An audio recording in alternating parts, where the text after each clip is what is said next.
Buenos días, amigos y amigas de Café de Economía. Ya estamos quien lo diría, el último domingo del mes de febrero. Para algunos va a ser un día estupendo porque estarán esperando que llegue el puente que van a tener el próximo martes. Me refiero concretamente a los andaluces, a los que vamos a felicitar y vamos a tener una sorpresa muy bonita el martes en Factores de Poder dedicado a Andalucía. Pero hoy toca hablar de otras cosas. Como verán, están Percival Manglano, que es responsable de los diputados de Madrid, uno de nuestros últimos fichajes de Champions League. Sí. Luego está el que hoy va a hacer las veces de subdirector, Víctor Píriz, extremeño, peleón y portavoz de presupuestos, que ahí anda peleándose. Yo no sé si los de los fondos europeos tenían que haber hablado con él para saber lo que pasa, porque aunque él no sabe dónde está el dinero, sí les contaría cuatro cosas. Luego tenemos también al chico de la pajarita, al vasco malagueño Luis Gordillo, que le hemos secuestrado el Parlamento Vasco para que venga a Café de Economía, porque hoy tenemos una estrella de lujo. Muchos dirán, ahí está Javier Rupérez. ¿Y qué pinta Javier Rupérez en un programa de economía? Pues muy sencillo. Javier Rupérez dirige y lidera una organización, una asociación que se llama Denaria y en el que se habla del dinero en efectivo, se analiza cómo está la situación del trato de los bancos a las personas, se habla de criptomonedas, se habla del hecho de qué puede dar lugar ese euro digital que viene y de alguna forma pues Javier Pérez es un poco portavoz de esa gente que está preocupada porque va al banco y a veces pues se siente desatendida porque no entiende lo digital, porque no le da la gana de trabajar con cuentas online, sino que quiere trabajar como siempre acudiendo a la ventanilla y quiere pedir el saldo de su cuenta sin tener que utilizar Internet, porque hay muchos que el Internet pues, les supone prácticamente una complicación tremenda. También le ocurre lo mismo pues, a aquellas zonas de España que se están desapareciendo los bancos y los cajeros y tal. Es otra de las reivindicaciones de Javier Pérez. Pero Javier, bienvenido. Un maravilloso diplomático, escritor, periodista y sobre todo amigo personal, al que le digo, ¿qué es eso de meterse en Denaria? Porque si no fuera poco escribir en el debate, si no fuera poco haber publicado recientemente un libro sobre el orden internacional, y tiene otra cosa que es muy puñetera, que es que resulta que se ha venido definitivamente de España y tiene dos casas en una porque está haciendo la mudanza. A pesar de todo, tiene buen color y buena imagen. Pero, Javier, ¿qué es eso de Denaria? Primero de todo, gracias, Eugenio, por invitarme. Y gracias por considerarme economista, ¿no? Creo que ya tengo, gracias, tengo un nuevo título en mi currículum, ¿no? De manera que... Mira, Denaria, como has sucintamente explicado, es una plataforma que quiere proteger el uso del efectivo en la vida económica, ¿no? No es una plataforma bélica, es decir, no pretendemos que todo el mundo utilice exclusivamente el efectivo. Predicamos la libertad de elección fundamentalmente, pero creemos que el efectivo juega un papel fundamental en la vida económica tal como la conocemos, la economía de mercado, y quieres incluso si quieres la economía social de mercado. Has mencionado algunos de los temas que nos preocupan, que tienen que ver, por un lado, con lados económicos. Pues hay empresas que están interesadas en el mantenimiento del efectivo, lo cual es perfectamente lógico y legítimo. Y hay sectores sociales que necesitan el efectivo, ¿no? Que necesitan el efectivo porque son mayores, porque no comprenden o no quieren comprender el sistema digital. Hay personas con incapacidad que evidentemente no pueden manejar los sistemas digitales. Hay personas que viven en el medio de la nada, eso que se llama la España vaciada, que como bien apuntas, no únicamente tienen problemas para el acceso al efectivo, sino que además se encuentran con que prácticamente no existe ningún tipo de situación, de comercio, de banco que les pueda ofrecer esa posibilidad, ¿no? Pero al final, sí, según esto empezó hace un año y algunos meses, un grupo de amigos me llamaron para decirme si quería encabezar, si quería presidir la organización. Me pareció que tenía sentido económico. Yo no soy economista y consiguientemente me confío sobre todo a mis amigos economistas, pero tenía un sistema, tenía un sentido vital, un sentido social, un sentido casi moral, ¿no? Y ahí estamos, ¿no? Y al final, y también tengo que por una parte estamos encontrando datos cada vez más positivos al uso del efectivo, ¿no? De manera que eso también justifica y explica que lo estamos haciendo razonablemente bien, ¿no? Pero por otra parte hay un sentido casi global económico, más allá de lo social, y es que necesitamos tener una noción de lo que es el dinero, de lo que es la masa económica. Y la masa económica no hay Javier, mejor manera. hablando de esto, precisamente me he saltado una cosa y es imperdonable en Café de Economía, me he saltado el editorial y eso es vital porque es la opinión del programa sobre los temas que tratamos. Así que, don Víctor, adelante con los faroles y perdóneme, me saco tarjeta amarilla, aunque no soy de No, Madrid, ¿eh? Ya lo sabe usted. El editorial, por favor. no te preocupes, Eugenio, porque tener aquí el lujo de tener a Javier Rupérez casi que es más importante que el editorial que yo pueda leer. Bueno, gracias, Eugenio. Buenos días a nuestros contertulios y a toda la audiencia. Y bienvenido a Javier Rupérez. Es un honor tenerle aquí. Hoy vamos a hablar del sistema financiero desde otros puntos de vista diferentes a lo habitual. Ni de hipotecas, ni de tipos de interés, ni de impuestos a la banca. Hoy vamos a hablar de derechos, de exclusión financiera, de seguridad, de privacidad, de libertad, del dinero en efectivo, de situaciones de emergencia, de una plataforma empresarial y cívica, de criptomonedas, del euro digital. Muchas cosas importantes para el futuro de nuestro país y de muchas personas, para los jóvenes, para las personas mayores, para los que viven en zonas excluidas financieramente y para todos aquellos excluidos digitales en esta nueva era. El Banco Central Europeo publicó el año pasado en un dictamen que el dinero en efectivo siempre está disponible, pues no requiere una infraestructura técnica operativa ni inversiones relacionadas con esta. Consideraciones muy pertinentes, por ejemplo, en casos de corte de suministro eléctrico o fallo de los sistemas de pago electrónico. Seguro que no será el último día que abordemos estos temas y espero que podamos aportar algo de luz. Muchas gracias. Una vez escuchado el editorial, Javier, es importante porque nosotros emitimos todas las semanas una opinión sobre el tema que tratamos. Yo le diría a Percival o a Luis, la medida que, pues Percival mismo, Percival, ¿cómo ves tú esta necesidad que, por ejemplo, plantea Javier Rupérez a través de Denaria, de que se controle o de alguna forma se deje esa libertad? Porque la sensación que da que tanto desde el Banco Central Europeo, cuando se está planteando el euro digital, o de actuaciones y actitudes que tienen los bancos, da la sensación que quieren controlarnos y coartar la libertad que tenemos del manejo de dinero, porque está llegando un momento en que si tú, o sea, si vas al banco no puedes sacar 1.000 euros, te quieren controlar el dinero que tienes en casa. Si tienes una madre mayor y quiere tener su privacidad, de que tú no le manejes las cuentas a través de internet y tal, casi es complicado hacerlo. Pero ¿qué le plantearías tú a Javier Percival? Bueno, yo ante todo me gustaría darle la enhorabuena y agradecerle a Javier que nos presente Denaria. Yo confieso que no conocía esta asociación hasta hoy, pero me encanta saber que existe una asociación como la suya que está defendiendo esta idea. Y yo voy a añadir una razón más a las que él ha dado, todas muy válidas las mencionadas por Javier, pero yo creo que hay otra que a mí personalmente me preocupa, y es en la época del Big Data. Si todos los pagos son electrónicos, alguien puede ser, por lo menos existe el riesgo de que tenga acceso a esos datos míos de qué estoy haciendo yo con mi dinero, sea por supuesto, de manera agregada, no personal, pero bueno, las mismas preocupaciones que tenemos hoy por hoy de qué sabe Google sobre mí, puesto que cada vez que entro en Google y busco algo, pues para hacer un viaje o comprarme una camiseta, comprarme unas zapatillas, tiene todo tipo de información sobre mí.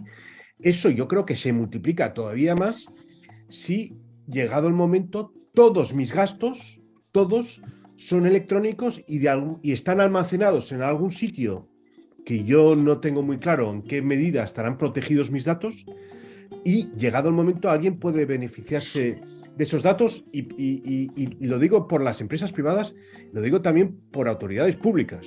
Yo creo que el derecho a la intimidad es un derecho fundamental al que hay que tener presente también en este debate, y yo puedo perfectamente tener una preocupación de que no sepa en qué me gaste un dinero Pues porque no quiero que se sepa. Yo qué sé, si voy a hacer algún tipo de compra y no quiero que nadie sepa en qué me he gastado el dinero haciendo esa compra, debo poder ejercer ese derecho a la intimidad, que con el dinero en efectivo lo puedo tener, pero con el dinero electrónico no tengo garantizado que lo pueda tener.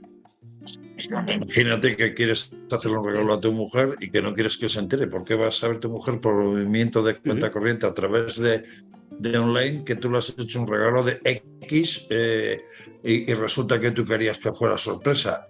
O sea, es un pequeño ejemplo, ¿no? Pero Javier, ¿qué comentarías a esto que nos ha dicho Percival?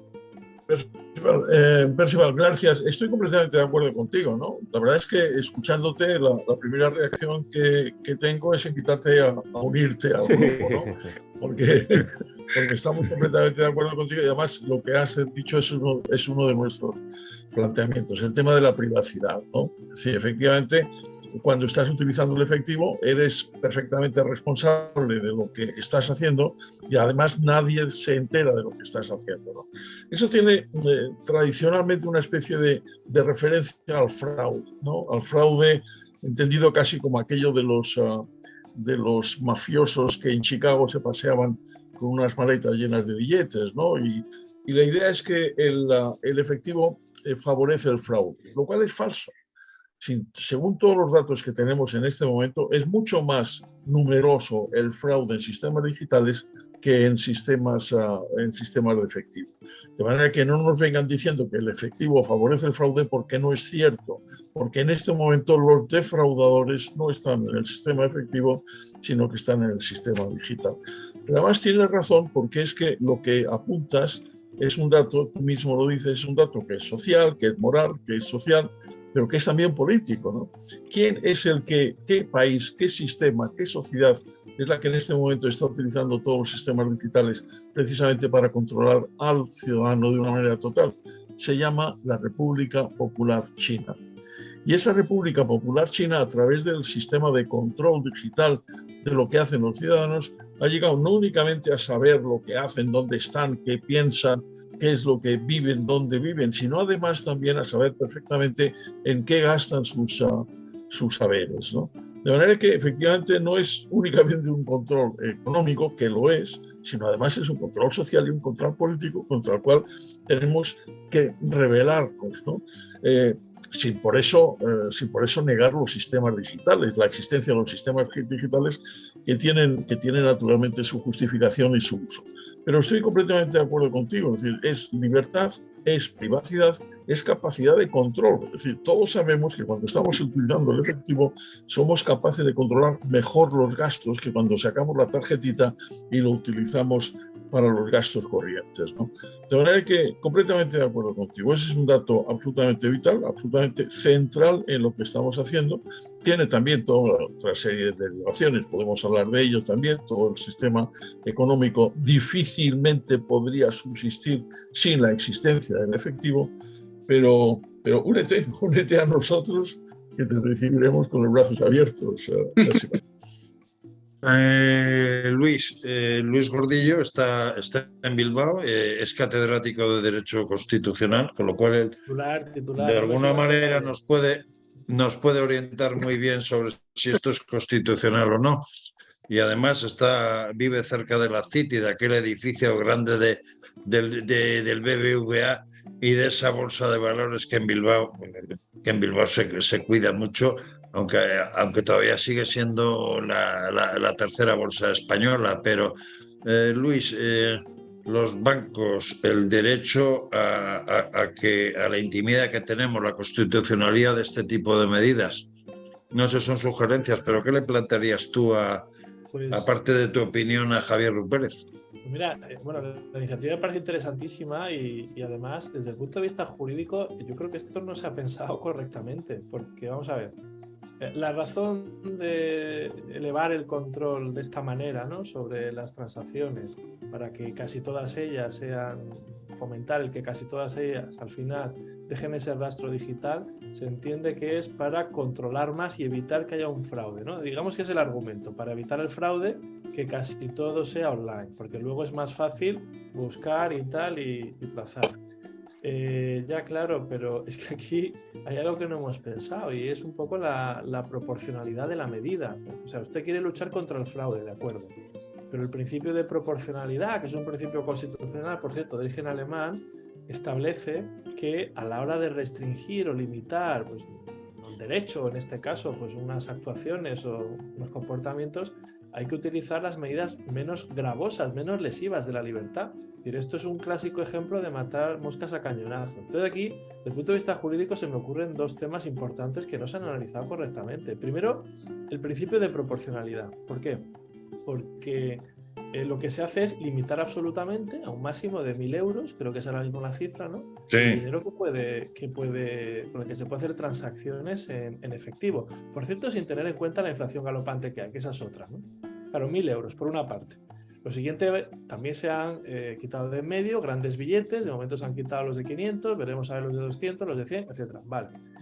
Y luego, yo creo que eso afecta a lo que es el principio de proporcionalidad, porque puede haber otras vías menos lesivas para realizar un control, en este caso antifraude, ¿no? Que bastantes agencias antifraude hay. Por no hablar de lo que es la filosofía, que la ha hecho muy bien Percival antes, ¿no? El concepto de libertad y todo esto. Y luego, por otro lado, hay un tema, y es que el dinero en efectivo es dinero de curso legal. Entonces, el que sea dinero de curso legal, pero que se te limite de esa manera el utilizarlo, plantea un problema jurídico muy importante. Porque si tú tienes unos ahorros que has ido haciendo poco a poco en tu casa, qué sé yo, y que 5.000, 6.000, 7.000, 8.000 euros, imagínate, ¿eh? Y ahora tienes que pagar una deuda, incluso a una administración pública, es que no puedes hacerlo. Y es que si vas con 5.000 euros a lo mejor al banco para ingresarlos, mire, es que los he ido acumulando en casa, que tampoco es una cantidad desproporcionada o descomunal. Es que el banco te pregunta que de dónde lo traes.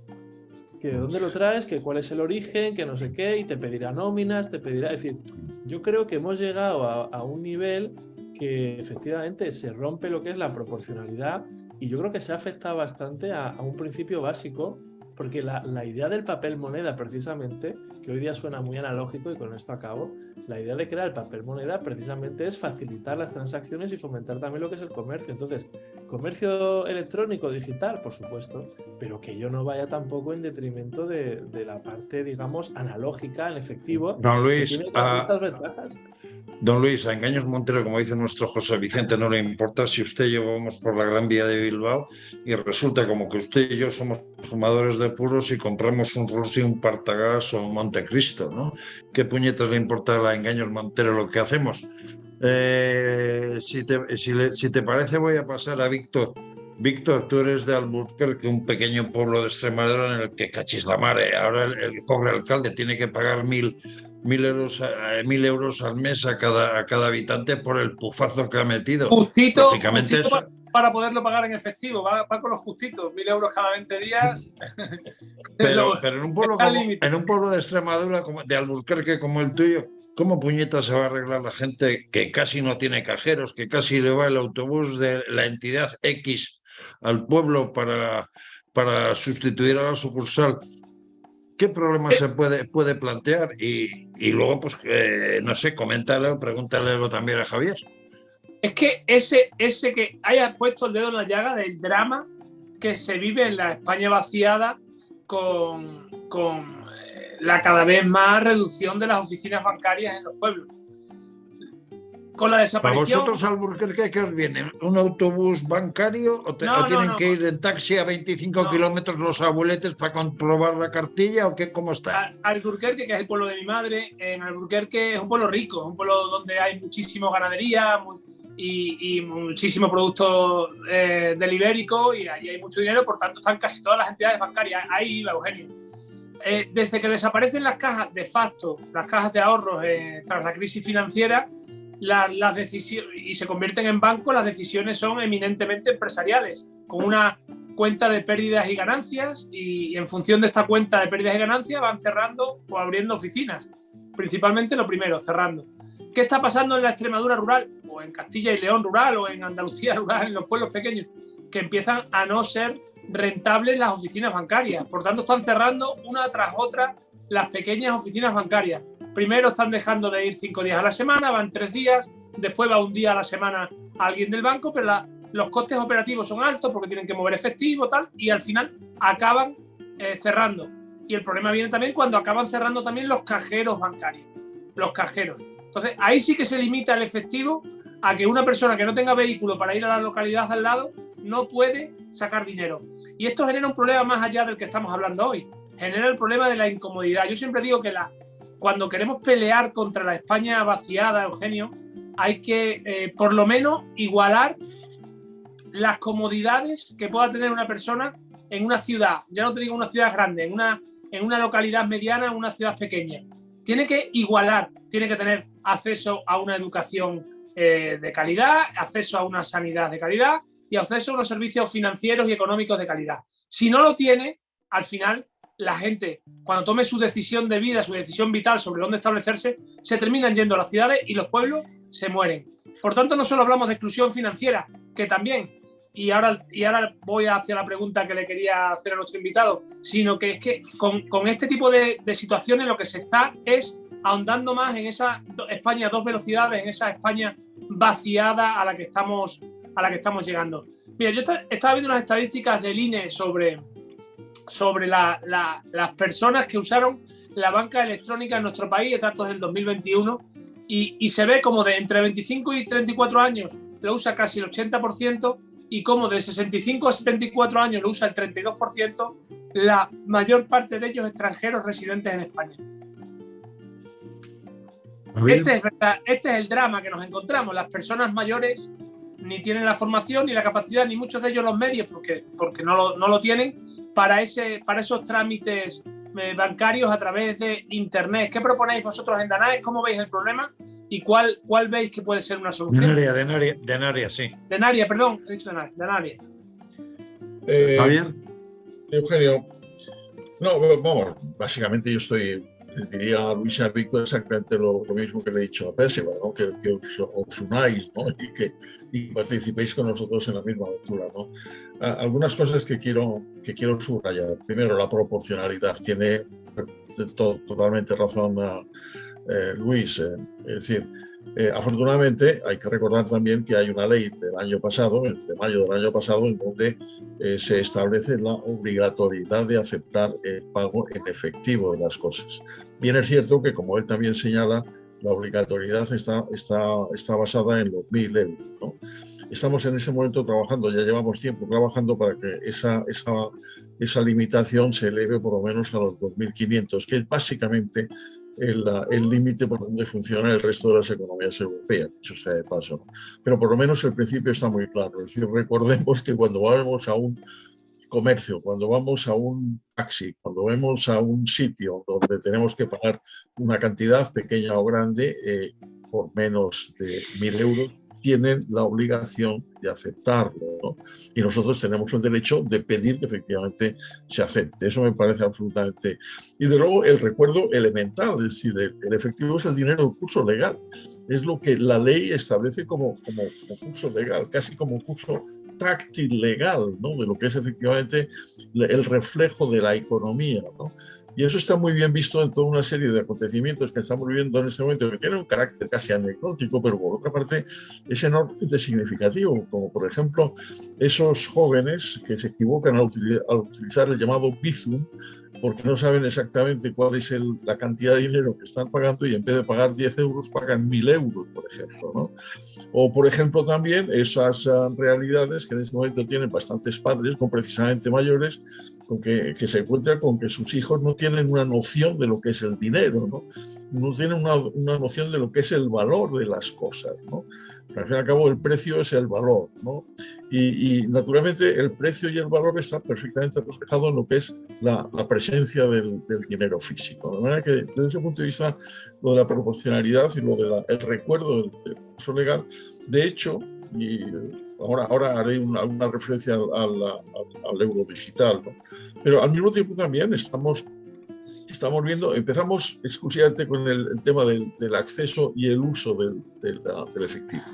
Y naturalmente estamos contemplando datos cada vez más complejos. Uno de ellos es precisamente el acceso de los ciudadanos en ciudades, en situaciones más o menos lejanas de las urbes, de las ciudades, a la posibilidad de pura y simplemente de entrar en los sistemas financieros a través de la adquisición del efectivo. Yo creo que eso, en eso estamos trabajando, yo creo que en eso está trabajando una parte importante de la sociedad, tanto bancaria como pública, porque al fin y al cabo lo que es evidente es que se está creando una exclusión financiera y una notable incomodidad. Y están apareciendo, afortunadamente, con todas sus complejidades, toda una serie de fórmulas intermedias de lo privado y lo público, en donde aparece por un lado correos y por otra parte una oficina bancaria y por otra parte una caja de ahorros, donde se ponen de acuerdo para que de una manera razonable los habitantes de esas poblaciones estén razonablemente surtidos de esas necesidades. A mí me parece eso que está en marcha, pero hay una nueva sensibilidad. No digo yo que la hayamos introducido nosotros hemos sido ecos de esa sensibilidad y se está trabajando precisamente en esos sentidos para facilitar y para posibilitar el hecho de que la gente que vive, los ciudadanos que viven en esas condiciones tengan la capacidad de ser unos ciudadanos normales, que no estén excluidos y que tengan la misma posibilidad que cualquier otro ciudadano de participar en el mundo económico, ¿no? La verdad es que lo estamos viendo también en dos sentidos. Por una parte, en el tema del euro digital. Yo hace unos días le dirigí una carta a la señora Lagarde, la presidenta del Banco Central Europeo, que había visto unas declaraciones suyas sobre el euro digital que me parecieron, no digo yo que confusas, pero poco claras, ¿no? Y le dije, hombre, me gustaría que nos explicara si lo que están pretendiendo con el euro digital es precisamente ir en contra del efectivo, ¿no? Y procurar que el efectivo desaparezca. Javier, me vas a perdonar este punto porque yo creo que es importante hablar del euro digital, pero vamos a ver, Percival, para que entres en juego y además tú sabes de esto bastante, vamos a ver. En los años 70 en el mundo hubo una revolución que fueron las tarjetas de crédito y costó que se consolidaran. Ahora parece ser que el Bizum y otro tipo de pagos digitales hacen que los bancos ahorren dinero porque cierran sucursales, tienen menos empleados, etcétera, etcétera. De hecho, tenemos de sucursales cerradas en España, es tremendamente importante, pero ¿qué se puede hacer desde la política? ¿Qué se puede hacer desde un partido, en este caso al que tú representas, como es el Partido Popular, para que cada uno tenga la libertad de que si quiere tomar un vino y resulta que en casa te riñe la mujer porque tomas un vino lo tomes, o si quieres hacer o qué puñeta, pues si quieres ir al Bernabéu y ¿por qué se tiene que enterar todo el mundo que tú vas al Bernabéu? Y luego es muy importante otra cosa, y es el hecho de que los bancos ayudan, los bancos en este sentido están haciendo que impulsar esos temas como el euro digital para someternos a la dictadura del Internet. Percival. Bueno, déjame hacer un par de comentarios relacionados con esto y con lo que se ha dicho hasta ahora. Lo de la atención bancaria, ¿no? Que sea presencial o sea por Internet. Y por supuesto, estoy seguro que esto ocurre, como ha dicho Valentín, en sus localidades de Extremadura. También ocurre en Madrid. A mí me es llamativo que es que ahora cada vez hay menos agencias de bancos y lo que hay son cafés, sitios donde vas ahí a pasar el día, en fin, el concepto de la agencia bancaria ha cambiado muchísimo. Ahora, menos mal, y esto permitidme que os cuente una anécdota, menos mal que sigue habiendo atención en las oficinas bancarias. Una anécdota, me llega hará un par de meses una tasa municipal, me meto en el app del banco y digo, esta tasa no sé lo que es. Entonces empiezo a darle para ver si me salía la explicación de por qué me estaban pasando este recibo y yo evidentemente me equivoqué y de tanto darle lo que acabé haciendo es rechazando el recibo. Y entonces cuando lo hago digo, ahí va, madre mía, devolverle un recibo al Ayuntamiento de Madrid, ya verás tú, el recargo, el no sé qué. Almeida te casca. Sí. Pero claro, ponte a devolverle un recibo a una administración pública. Entonces, alabado sea el Señor que todavía hay oficinas de banco con gente, con personas. Entonces, tengo una persona de referencia en el banco y dije, oye, mira, perdóname, me he equivocado, le he dado a la anulación de esto sin querer. Por favor, ignorad esta orden de devolución del recibo. Eso, la app no te permite hacerlo.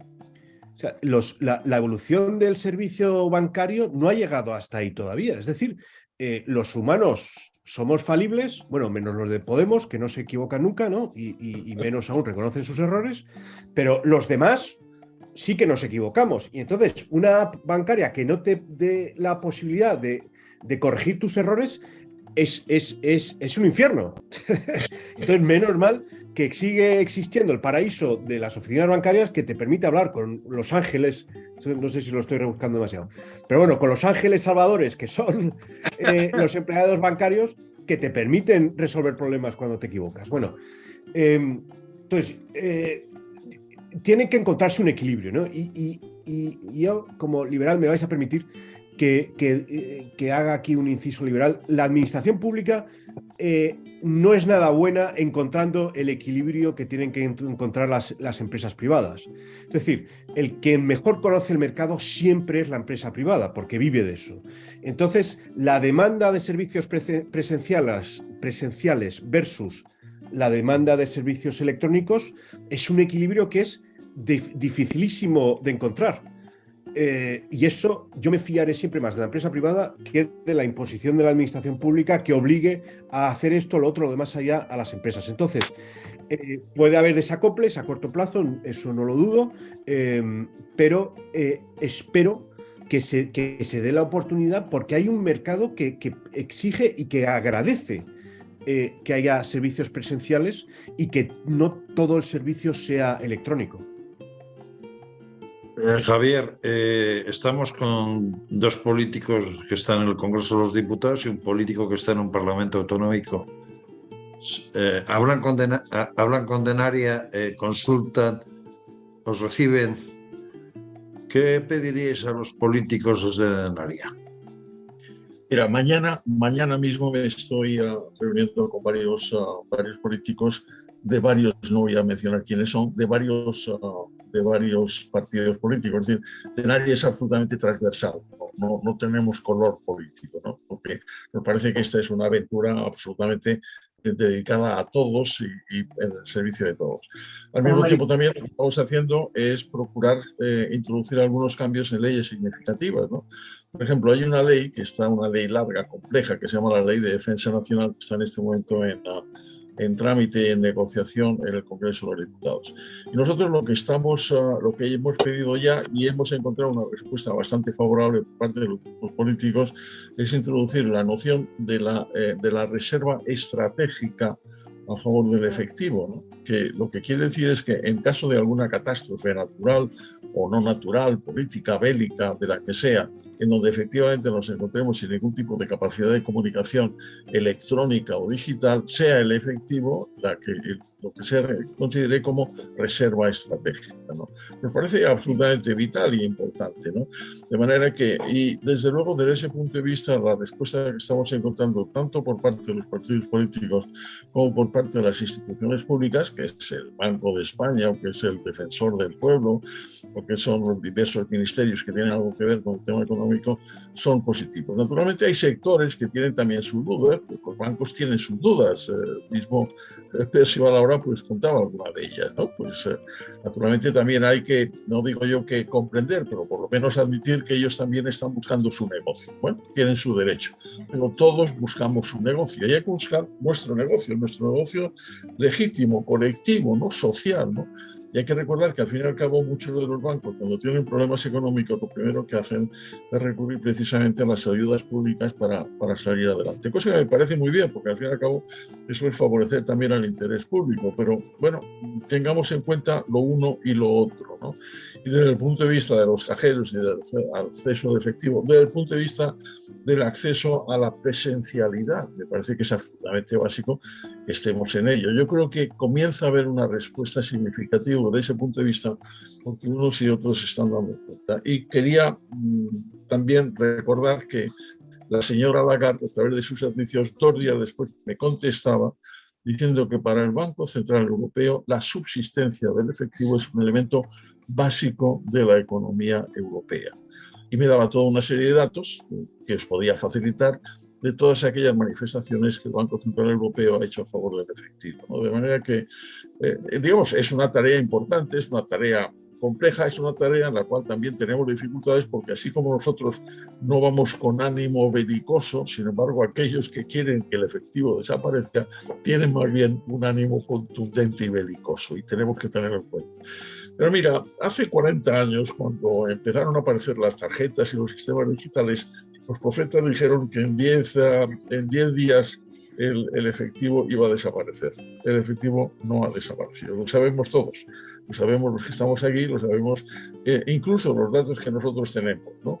Cuando nos dicen, cuando vemos las encuestas, es mayor el número de ciudadanos en España que utilizan los sistemas efectivos del efectivo que los que utilizan los sistemas digitales. Claro que eso se compensa también teniendo en cuenta que a través de los sistemas digitales hay mayor flujo de cantidad que a través de los sistemas del efectivo.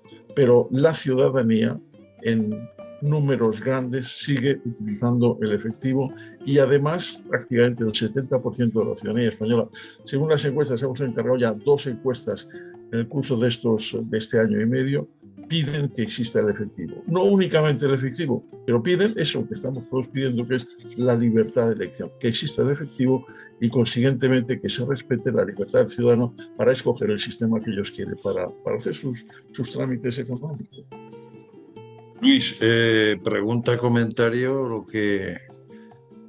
Yo creo que esto de la reducción, esa limitación absoluta del efectivo está teniendo 2 derivadas que son incluso preocupantes. La primera de ellas, yo he visto situaciones kafkianas, tanto en reuniones de amigos, comidas de amigos, como en una conocida tienda de muebles sueca, donde tú te montas tus propios muebles.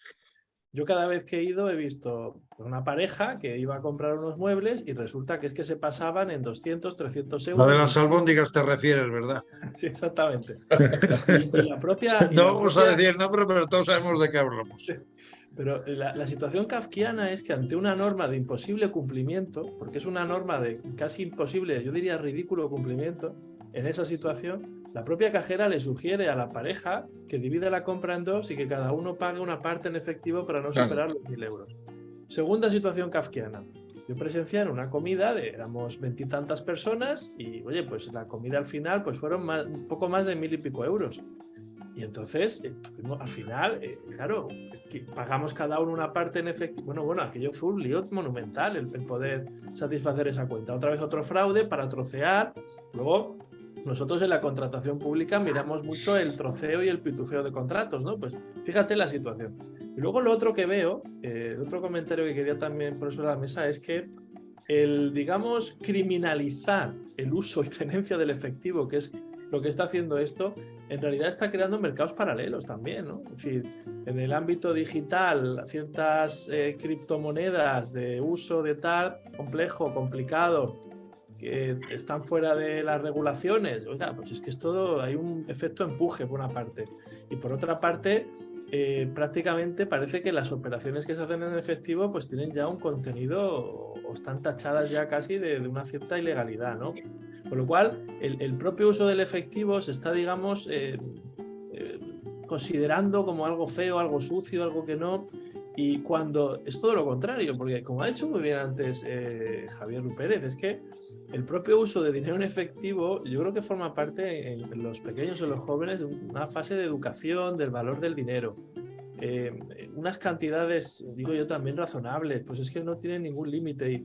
Y vuelvo a insistir, y con esto acabo, ¿no? En el aspecto legal, es que muy alegremente nos hemos saltado ya no solo el principio de proporcionalidad, sino la esencia de esto, es que es dinero de curso legal. Tú no puedes imprimir dinero de curso legal, como hace el Banco Central Europeo en este caso, después de que se le ha cedido la competencia, y luego no permitir que los portadores, porque es un cheque al portador de ese dinero de curso legal, lo puedan utilizar, digamos, con una cierta facilidad. Ese es el gran problema, yo creo, de tipo jurídico que no hemos visto. Eugenio. Sí, Víctor, te iba a decir, tú que eres especialista además en tema de criptomoneda, el hecho del euro digital, su regulación, de su cotización, cómo se tiene que resolver en un mercado de alguna forma intenta que se produzca, pero por otro lado hay montones de chiringuitos de criptomonedas que han hecho quiebra, que han generado burradas. La prueba es que al precio que estaban determinadas criptomonedas y al precio que están ahora, de un día para otro, y no hay un mercado regulado, no hay una cotización clara como puede ser la de metales o la de la moneda o lo que sea. Y por otro lado, la estafa está ahí. Desde ese aspecto, ¿cómo se debe de plantear el oro digital y cómo se puede proteger el efectivo con respecto a ese oro digital? Vale. Antes de contestarte, te digo solo una reflexión que iba a hacer sobre lo que estaba diciendo nuestro invitado de hoy, don Javier, sobre el uso de efectivo. Yo estaba viendo la encuesta del Banco de España que publica cada año, que el año pasado no la publicó, que la tenemos en los datos de 2020 todavía, y que dice que el 35,9% de los ciudadanos manifestaron todavía su preferencia por pagar en efectivo. Pero claro, los datos yo siempre digo que en estadística por sí solos no dicen nada, hay que ir a la evolución. Hace 7 años, 6 años antes, en 2014, era el 80% de los españoles el que manifestaba su preferencia por el pago en efectivo. Se ha desplomado a menos de la mitad. Y el dato curioso que quería apuntar antes de hablar de criptoactivos, el rango de edad que más manifiesta su preferencia por el pago en efectivo son los jóvenes de 18 a 24 años. Algo muy curioso, diríamos que son los mayores, que son los segundos, a partir del 64, el 53%, pero es que el 60% de los jóvenes de 18 a 24 manifiestan el efectivo como su medio preferido de pago, algo muy, muy curioso. Y ligo esto con el tema de las criptomonedas. A mí es un tema, tú me dices, ¿cómo se va a regular o qué opino del euro digital? Bueno, opino que el Banco Central Europeo lo está haciendo bien, se está tomando su tiempo. En 2021 planteó y se daba un margen de un par de años. Yo creo que al final de este año o principios del que viene tendremos una resolución en la que el Banco Central Europeo dirá sí o no al euro digital, porque no tenemos claro que el euro digital vaya a ir hacia adelante. Están analizando el impacto en la moneda, en el sistema financiero europeo e internacional. Y más allá de eso, yo creo que el mundo cripto, del que yo soy bastante friki y bueno, estudio bastante sobre el tema, creo que soluciona un nicho de mercado. No tenemos que obsesionarnos con el mundo cripto. Creo que soluciona un nicho de mercado para un cliente, para un perfil de cliente, un perfil de inversor para el que el dinero en efectivo no es, para que otro tipo de pagos no son. Es un tipo de cliente el que va a acceder a este mundo que no lo haría en otro tipo de productos financieros, por tanto ni que rasgarse las vestiduras. Lo que hay es que centrar el problema, y el Banco de España lo está haciendo muy bien. Escribió un informe hace un año sobre criptomonedas en la legislación española, muy completo. Tenemos que dotar de información pertinente y necesaria todas estas estos nuevos medios de intermediación financiera cuando hay intermediación al medio, y tenemos que ser capaces de que el usuario de este tipo de monedas o este tipo de productos, porque no son monedas, esté perfectamente informado de lo que hace cuando lo haga, más allá del riesgo. El riesgo va a estar ahí, el riesgo tecnológico, el riesgo cambiario, el riesgo de todo tipo que incluye este tipo de monedas, y el perfil del inversor no es mi padre, que tiene 79 años, es otro que asume ese riesgo si lo quiere asumir, y siempre los organismos públicos tendremos que darle la información necesaria para que cuando asuma el riesgo lo haga con toda la información. Oiga, si lo quieres asumir, asúmelo, pero la información que te damos es esta. Es una moneda con respaldo, es una moneda sin respaldo, en fin, toda la información que tiene a su disposición, o que el Banco de España creo que tiene que ayudarnos a que los que vayan a invertir la tengan a su disposición. Esto, Javier, como estamos casi a final de tiempo, yo te pediría, aparte de comentar esto muy brevemente, pero te pediría que nos dieras una dirección a la que dirigirse o la página web, de cara a que de Denaria la gente pueda consultar un poco determinadas cosas. Y después de esa reunión que vas a tener con políticos de distinto signo, te esperaremos de nuevo para ver cómo van las cosas, porque esto no es un tema no solamente vital, sino importante para muchísimos millones de españoles, ¿no? O sea, ¿qué pasa con el efectivo? ¿Qué ocurre en la España vaciada o en el propio Madrid o grandes ciudades? O sea, que parece que llevar efectivos es sinónimo de ser delincuente, casi, ¿no? Completamente de acuerdo, Eugenio. Alguna observación sobre lo que acaba de decir Víctor, con mucho y buen conocimiento. Primero, nuestro temor es que, o nuestra impresión es que el euro digital en el fondo es una manera que está intentando utilizar el Banco Central Europeo por buenas razones para acabar con las criptomonedas, ¿no? Segundo, las criptomonedas son una catástrofe. Yo en eso disiento un poco de lo que dice Víctor. Es una catástrofe porque no es un dinero con respaldo, ni siquiera es un dinero, en el fondo es una especulación, ¿no? Y lo que estamos viendo precisamente a través de todos aquellos que han perdido unas cantidades importantes de dinero precisamente por la especulación es que eso no sirve para sustituir no ya el efectivo, sino simplemente al dinero con respaldo. Tercero, lo que tenemos que tener en cuenta es que seguimos necesitando el sistema, no nosotros. El sistema necesita respaldo, necesita un respaldo bancario, un respaldo público. No vayamos a entrar en una dinámica en donde al final resulta que el dinero privado ya no tiene un respaldo público y en el fondo no es nada más. Perdón, Javier, ahora que dices eso, hay una cosa importantísima y además curiosa. Hay entidades bancarias que están comprando pequeñas empresas de criptomoneda, no sabemos para qué, pero las están comprando y no sabemos con qué motivo, porque no hay una regulación ni nada, pero que un banco compre empresas de criptomoneda quizás sea la base para toda esta historia del euro digital, ¿no?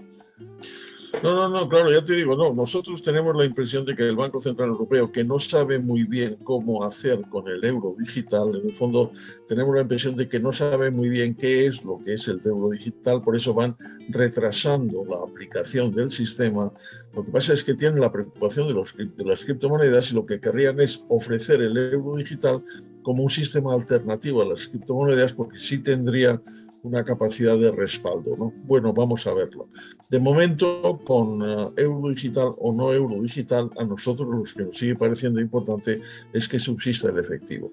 Ha desaparecido en gran parte de la población. Como recordaba también Víctor, resulta que no precisamente los jóvenes son los que menos lo utilizan, todo lo contrario, pero subsiste, ¿no? Hemos contemplado también la caída del efectivo durante el tiempo de la pandemia por aquello de que no se podía tocar, lo cual es una falsedad, pero en ese momento el efectivo tiene una importancia numérica y una importancia económica importante en todo nuestro funcionamiento económico, no únicamente en Europa, hay que ir a los Estados Unidos para verlo.